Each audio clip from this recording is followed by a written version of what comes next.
Hello, everybody. I want to welcome you to our little call today. We are going to be talking with Gretchen Culver. She is the owner of Rocket Science Events in Minneapolis. She's also the owner of Minne Weddings, Minne, a fun little play on Minneapolis and small weddings. And I've invited her to talk to us today and share with us some wisdom on how to make a profitable business model from small weddings. So, Gretchen, first thing I have to ask is, do you see small weddings as a trend that's just here because of the pandemic? Or do you think that this is something that we are going to see long term in terms of people's need to join intimately? How should we be thinking about this as a potential for us to introduce this into our business? I think that this is not a trend. I think that it was a trend leading up to the pandemic, but Mm, the pandemic has basically been a catalyst for an explosion of small weddings and small yeah, wedding yeah, businesses because it's given couples the permission to marry how they want, right? yes. They can't have a big wedding. They can't maybe do some of those traditional things that mom and dad are really maybe pushing for. Yeah. So they can have a small wedding. And I also feel that the pandemic is really helping people reprioritize what's important, Mm, mhm. financially, but also emotionally. So, no, I don't think that this is something that's going away even post pandemic, because what I've seen over the past year doing small weddings is that a lot of the people who are booking mini weddings, they are not having to change their wedding plans because of COVID. They're doing a small wedding because they want to do a small wedding. Yes. So I Yeah. think that's key. And I mean, just even looking at the feedback that I'm getting from couples and what they're saying, it's very clear that this is a blue ocean, that no one has ventured into this niche of our industry yet, and that we are on the forefront of creating a whole nother subset of the wedding industry in the small wedding market, and I'm really excited about it. Yeah, I completely agree. I started seeing maybe 3, 4 years ago people doing these gorgeous dinners for 20 people on these long tables in really just evoking a certain mood, focusing on really special touches like food being a priority, right? Mhm. So I saw this starting to happen, and the pandemic just accelerated the need for it. I think the pandemic also gave it allowed people who maybe wanted to do this from the get-go, it gave them permission to do it. Mhm. And now it wasn't something that was like, an exclusive thing where we were trying to like not invite we don't really like. Now it's okay, it's acceptable to do this, and I agree it's going to continue to be acceptable, right? It totally will. And Yeah. I think for all of the wedding vendors, like I'm a planner and that's my background, but like every vendor has a role to play, and Mm, the yes. ability to capitalize on small weddings and Yeah. figure out how they can make that profitable. One of my favorite stories was one of our couples actually had been dating for a long time. They weren't planning on getting married. Then they saw mini weddings on Instagram and decided to get engaged and married because they found something that like resonated with Yeah. them Yes. um, in the wedding market, and it Yes. was a solution to a problem they didn't even realize that they had. And so that to me was like, oh, this is not a trend. This is here to Yes. stay, and this I is agree. very exciting. Yeah. And I know you work with clients of all different ages, but I'm seeing this sort of consumer need really strong within the Gen Z market, right? Yeah. Like Gen Z is not super flashy. They don't want as much attention. They want to do things on their own term. Mhm. They're also very conservative and practical with their money. They're very practical and they're very environmentally conscious too. And so when you start to line up all of those things, and I know the way that you do your small weddings, um, things are reused and repurposed and budget friendly and all of those things. So it is really a match for a lot of things happening in place that are not pandemic related. It's Yes. what you explained to me that I thought was really valuable was these aren't people who came into the year with a plan to have a 200-person wedding for $100,000 all of a sudden now settling for less. Right. This is a client that always probably wanted this, and now they have something that they can actually choose from thanks to you at Minne Weddings, right? Making Yes. all their dreams come true. Mhm. Yep. So I know because you also own Rocket Science Events. This is your business that you have run for the last 10 years. It's a planning and design business in Minneapolis. And you do high end, high touch, very detailed weddings. How do you shift from that model, which is very different, to the Minne Weddings? It's you're marketing differently, you're operating differently, the profit margins are different. Like, what are some of the shifts that people need to be thinking about in terms of their businesses? Yeah, that's really, really an important point because that was one of the hardest things for me at the beginning when I Mm, was trying to figure out how to do small weddings and how to do them well and how to do them well, make money off of them. yeah, yeah, yeah. Because I've done small weddings with Rocket Science, and that's a different type of small wedding than Yes. what Minne Weddings ultimately ended up being. And it was a mindset shift for me as this service provider who's so used to being like ingratiated in every detail of every decision, to basically creating a business model that's almost entirely automated, Uh-huh. that the clients have zero input in, not zero, but almost zero input Yeah. on design, location, date. I mean, all of those things. It's just a complete 180 from what I was doing. And so I really had to like be okay with being like, what do you mean they're not going to want to know what their flowers are going to look like? Right, Like right, it was right. so hard for me. And I think that's one of the mistakes I'm seeing other wedding Yes. vendors make right now is Yeah. they're trying to just scale down their Uh, current brand or business yes, and make it yes. into a small, and that's not going to work. You It's not really that. need Yeah. to be um able to embrace the new client, the new consumer here,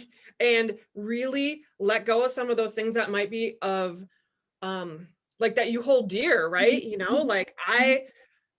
it's very hard, but you need to do it. And if you don't do it well enough, if you don't make enough of a separation, you're not going to end up with a small wedding business that's going to be profitable. You're going to Yeah. end up with this muddled message and it's going to be gross and you're not going And to, you're gonna do 100 weddings a year and be exhausted.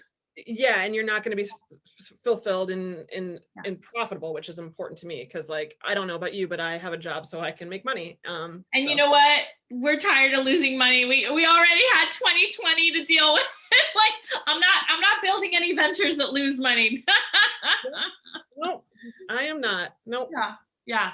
I love that. So, something that I know about your business model is that this does require high volume, right? Because I know you're selling weddings around $5,000-6,000 each. Yep. And so you have to offer typically several slots in a day for people to Yes. choose on a Saturday to come in and book.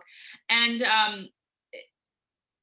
how do you deal with that volume, right? Because in order for it to be successful and again profitable, because that's the goal here, how you have to do this volume, like how do you do all that volume and not go crazy? Like I know me personally, the idea of like 100 weddings in a year, whatever that number is for that business, because it's different for every business. But how do you do that, not go crazy? I don't want to be working more either. Yeah, me either. Time is like the most valuable thing to me. So Mm, I don't want to be working more either. So the first key to that is automation. The mm, fact that like from the time that they book to their mm, wedding day, we're talking to them through an automated process with forms that they fill out. They yeah. can send emails if they have questions, but most people don't have questions because we've made that like user journey so easy and intuitive for uh, them. yeah. Yeah, we're not talking to them until their wedding day most of the time. I've never seen them, don't know what they look like. It's kind of a fun surprise. You're like, is that the bride? That must be the bride. Um, or which one? The grooms are harder to pick out because usually the Totally. bride is in a really pretty dress. So the automation is key for us. And also it makes it easy on the consumer. Like they are not wanting to invest a lot of time in planning their wedding easy Clearly. either. That's why they want it easy. That's why they're going with us is Yes. because they Yes. don't, they have other things to do. And honestly, right now in the pandemic, do you really want to be like thinking about like stuff that makes your life hard? No, you want Yeah. easy. So Yeah. we've done automation for the majority of the process. The wedding day itself is very easy because these are 90-minute weddings. This is not like an all-day affair. 4 to 5 time slots a day, and it's minimal setup, minimal teardown. So it's a very easy wedding day physically for me as a planner. It's great for my old bones. And so because the automation saves so much time and the wedding day itself is easy, it's much we're able to do volume in that way, right? We can do Yeah. 1 or 2 a month. I actually was able to, with the successful Minne Weddings, hire a full-time employee. So she's actually the one that's in charge of everything right now. But she's like, yeah, I could do 3 of these, 3 of these a month. They're just so. And you're talking about 3 dates because each one of Yes, those dates have multiple 4 to 5 events. weddings. Yeah. So I think that yeah, it's just a different. We're so used to being there from the early waking hour to like Right. 3 in the morning and like, getting everything torn down, and there are smaller guest counts. So smaller guest counts are just infinitely easier to manage. Oh my gosh, you're not hurting kittens all over the place. No, Yeah. the logistics are so much easier too. Yeah. So, I think even though we are planning on, my personal financial goals is to do a lot of volume. I have a friend who's doing this in a different market, and she only wants to do 4 of these a year, because she really wants, she Yes. wants it to be her like her play money, right? Yes. So you can still, that's the beauty of having it automated too, is like once you have the system in place, Yeah. you just turn it on when you want to, like sourcing the vendors and the venues and that sort of thing is super easy. So, you just turn it on, you let it work its own magic. The bookings show up in your inbox. Have it in a season that works for you, where you're Yes. not, if your primary service, right? If you are a photographer or a florist or a planner, and let's say you're really busy from, depending on where you are in the United States, September through December, let's say that's your high season. And maybe you want to do this more, small weddings in the winter, right? Yep. You can do it surrounding holidays, right? And maybe you only have it on select holiday days, and that's just kind of something fun you could do, weekday, Friday offerings. Maybe that's your thing, right? So I love that because I know for you, it's a balance with rocket science, and it's become a very important part of your overall financial picture. But for a lot of people, it's going to be like, well, I need it to supplement, right? I need it to introduce 20% more income to my business, which that's a lot, to be able to introduce an entirely new revenue stream.